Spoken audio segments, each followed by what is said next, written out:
Торонського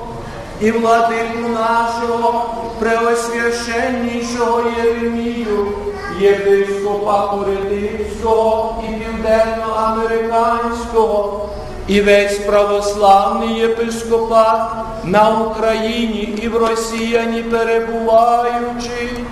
нехай пом'яне Господь Бог у царстві своїм, завжди нині і повсякчас,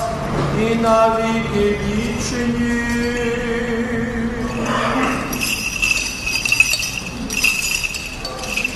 Beato da ordem ortodoxa, episcopal, sacerdotal, monacal, diaconal, lembra-te, ó Deus Pai Todo-Poderoso, do teu reino, em todo tempo e lugar, agora e sempre, pelos séculos dos séculos.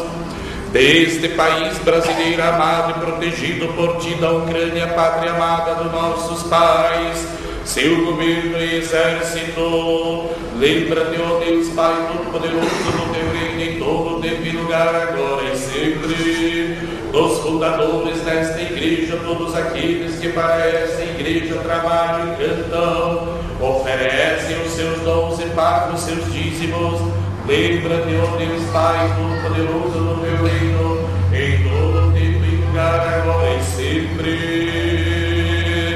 Todo o nosso clero, todos os delegados e participantes deste nosso 11º concílio eparquial, lembra-te, ó Deus Pai Todo-Poderoso, do teu reino, em todo tempo e lugar, agora e sempre. Nossos pais, irmãos, familiares, amigos e conhecidos que faleceram na esperança da ressurreição para a vida eterna, lembra-te, ó Deus Pai Todo-Poderoso, do teu reino, agora e sempre.